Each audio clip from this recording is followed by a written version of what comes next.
Hello everyone, कैसे हो आप सभी। फिर से स्वागत है आपका एक और नई वीडियो के साथ। फर्स्ट ग्रेड ज्योग्राफी टॉपिक है भू संचलन मोस्ट मोमेंट के 35 क्वेश्चन हैं। क्वेश्चन नंबर फर्स्ट है भू संचलन का प्रमुख प्रेरक बल है पवन, गुरुत्वाकर्षण, नदी, हिमनद। क्वेश्चन नंबर 1 का आंसर आएगा गुरुत्वाकर्षण।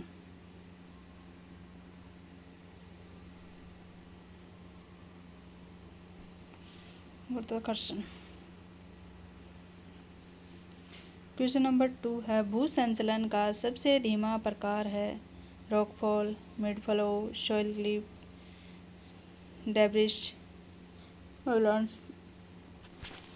क्वेश्चन नंबर 2 का आंसर है सी। क्वेश्चन नंबर 3 स्लैम्प किस प्रकार का भू संचलन है rotational, slide, rockfall, flow, topple. Question number 3 का आंसर आएगा ए। क्वेश्चन नंबर 4 रॉकफॉल सामान्यतः कहाँ होता है समतल मैदान, तीव्र ढाल, डेल्टा, बाढ़ का मैदान। क्वेश्चन नंबर 4 का आंसर आएगा बी। क्वेश्चन नंबर 4 का आंसर आएगा बी। मुडफ्लो में प्रमुख भूमिका किसकी होती है शुष्क रेत की होती है, जल की होती है, हिम की होती है, वायु की होती है। क्वेश्चन नंबर 5 का आंसर आएगा जल। क्वेश्चन नंबर 6 सोलिफिकेशन किस क्षेत्र की प्रक्रिया है मरुस्थलीय, परिहिमानी, विषुवतीय। Question number 6 savanna. Question number 6 का आंसर आएगा बी। क्वेश्चन नंबर 7 निम्न में से कौन सा प्रभाव फॉलो नहीं है earth flow, mud flow, rock slide, debris flow. Question number 7 का आंसर क्या आएगा क्वेश्चन नंबर 7 का आंसर आएगा सी। क्वेश्चन नंबर 7 का आंसर आएगा सी यानी कि mid rock slide. Question number 8 भू संचलन की गति मुख्यतः किस पर निर्भर करती है क्वेश्चन नंबर 8 का भू संचलन की गति मुख्यतः किस पर निर्भर करती है ढाल पर करती है, अक्षांश पर करती है, देशांतर पर करती है, वायुदाब पर करती है। क्वेश्चन नंबर 8 आंसर आएगा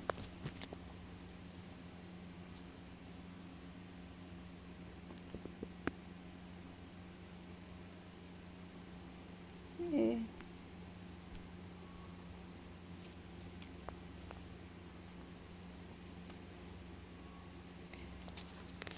क्वेश्चन नंबर 9 में कौन सा तीव्र भू संचलन है सॉइल क्लिफ, सोलिफिकेशन,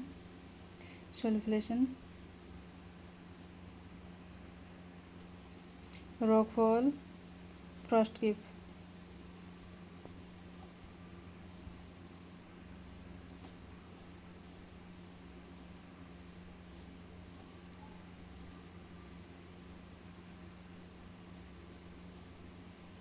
क्वेश्चन नंबर 9 का आंसर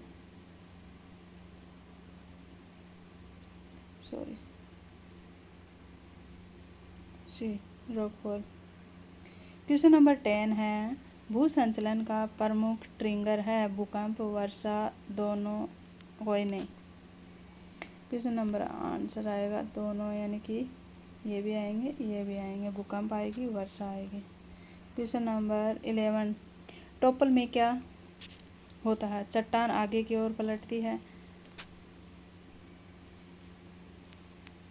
मिट्टी बहती है, हिम पिघलती है, नदी कटाव करती है। क्वेश्चन नंबर 11 का आंसर आएगा चट्टान आगे की ओर पलटती हैं। क्वेश्चन नंबर 12 डेब्रिस फॉलो में मुख्य पदार्थ होता है केवल चट्टान, जल प्लस मलबा, केवल मिट्टी, केवल रेत। क्वेश्चन नंबर 12 आंसर आएगा बी जल प्लस मलबा। क्वेश्चन नंबर 13, रॉक स्लाइड में संचलन होता है समतल तल पर, घूर्णन सतह पर, नदी के साथ, हवा द्वारा। क्वेश्चन नंबर 13 का आंसर आएगा ए। क्वेश्चन नंबर 14, रोटेशनल स्लाइड का दूसरा नाम क्या है? स्लैम्प, claim, flow, fall flow. Question number 14 का आंसर आएगा स्लैम्प।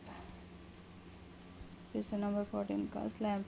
सॉइल क्रीप का प्रमाण है झुके हुए पेड़, नदी का डेल्टा, बालू के टीले, लेगून। क्वेश्चन नंबर 15 में झुके हुए पेड़। परिहिमानी क्षेत्रों में सामान्यतः भू संचलन है solifluction, mud flow, rockfall, earth flow. Question number 16 का आंसर क्या आएगा? Solifluction. Question number 17, earth flow में मुख्य पदार्थ है महीन मिट्टी, हिम, केशव शैल, रेत। क्वेश्चन नंबर 17 में आएगा महीन मिट्टी।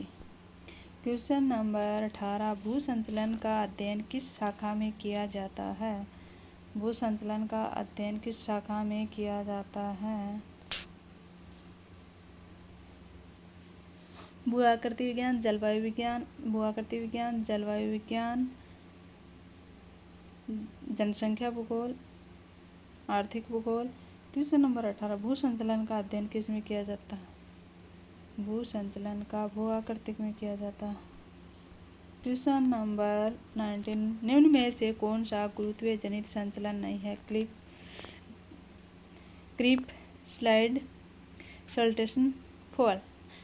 19। क्वेश्चन नंबर 19 का आंसर क्या आएगा?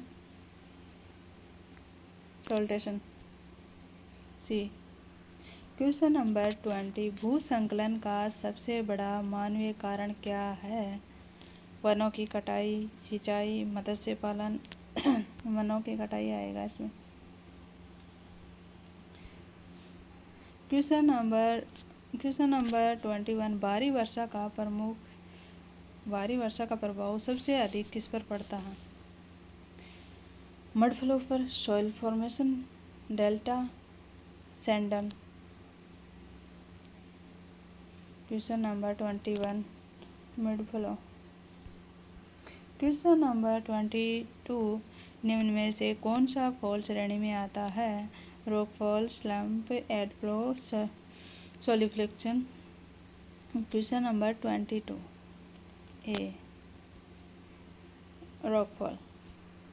क्वेश्चन नंबर 23, भूकंप किस प्रकार का कार्य करता है? Trigger, transport agent, disposal agent, weathering agent. Question number 23 का आंसर आएगा ट्रिगर। क्वेश्चन नंबर 24, भू संचलन में जल की अधिकता से क्या होता है? घर्षण कम होता है, घर्षण बढ़ता है, ढाल कम होता है, ताप बढ़ता है। 24 का आंसर क्या आएगा? 24 आएगा घर्षण कम होता है। भू संचलन में जल की अधिकता होती है तो घर्षण कम होता है। क्वेश्चन नंबर 25, डेब्रिस अवलांच की गति होती है बहुत धीमी, मध्य, अत्यधिक तेज, शून्य। क्वेश्चन नंबर 5 का आंसर आएगा सी, अत्यंत तेज होती है, अत्यधिक तेज होती है। क्वेश्चन नंबर 26, स्लैम्प में सतह होती है वर्गाकार, समतल, क्षैतिज, लंबवत। 26 का आंसर क्या आएगा? 26 में वर्गाकार आएगा। स्लैम्प की सतह होती है वर्गाकार। क्वेश्चन नंबर 27, निम्न में से कौन सा फ्लो नहीं है? Earth flow, mud flow, rock fall, debris flow. Question number 27 answer आएगा rock fall. Question number 28, mass wasting शब्द का अर्थ है गुरुत्व के कारण प्रभाव का ढाल और संचलन। क्वेश्चन का आंसर 28 में ए। क्वेश्चन नंबर 29, भू संचलन की संभावना सबसे अधिक कहाँ होती है? भू संचलन की संभावना सबसे अधिक कहाँ होती है? खड़ी ढाल, समतल मैदान, रेगिस्तान, डेल्टा। क्वेश्चन नंबर 29 का आंसर आएगा खड़ी डाल।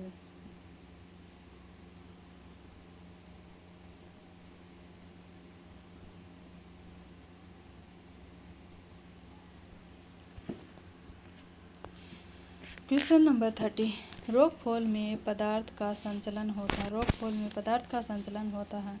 मुक्त पतन द्वार, रेंकर, बहकर, लुढ़ककर। क्वेश्चन नंबर 30 में आंसर आएगा ए। क्वेश्चन नंबर 31, भू संचलन को बढ़ाने वाला कारक है। डाल का बढ़ना, वनस्पति का बढ़ना, चट्टानों की मजबूती, शुष्कता। क्वेश्चन नंबर 31 में आएगा डाल का बढ़ना। क्वेश्चन नंबर 32, मास मूवमेंट का सबसे महत्वपूर्ण नियंत्रण कारक है। स्लोप, लॉन्गिट्यूड, लैटिट्यूड और प्रेशर। कौन सा आएगा? मास मूवमेंट का सबसे महत्वपूर्ण कारक कौन सा है? 32 का आंसर क्या आएगा? 32 का आंसर आएगा स्लोप। क्वेश्चन नंबर 33, निम्न में से कौन सा स्लाइड का उदाहरण है? निम्न में से कौन सा स्लाइड का उदाहरण है? बताइए। ए आएगा, बी आएगा, सी आएगा, डी आएगा, फल आएगा, बीट फ्लो आएगा, सॉइल क्लिप आएगा, ट्रांसलेशन स्लाइड आएगा। 33 का आंसर क्या आएगा?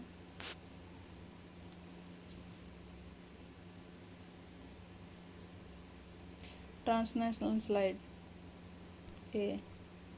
क्वेश्चन नंबर 34, भू संचलन का सबसे प्रमुख प्राकृतिक कारण है। गुरुत्वाकर्षण, सूर्य, महासागर। गुरुत्वाकर्षण आएगा, गुरुत्वाकर्षण। क्वेश्चन नंबर 35, मास मोमेंट का अध्ययन मुख्यतः किस विषय में किया जाता है? जियोग्राफी, भू आकृति विज्ञान, जियोमॉर्फोलॉजी, भू आकृति विज्ञान, क्लाइमेटोलॉजी, ओशियनोग्राफी, बायोग्राफी। जल्दी में, भू आकृति विज्ञान, जलवायु विज्ञान, समुद्र विज्ञान या जैव विज्ञान, किस में किया जाता है? भू संचलन, मास मोमेंट का ए आएगा या बी? क्वेश्चन कंप्लीट हो गए हैं। Thank you. कल फिर मिलते हैं अगली वीडियो के साथ। Bye bye.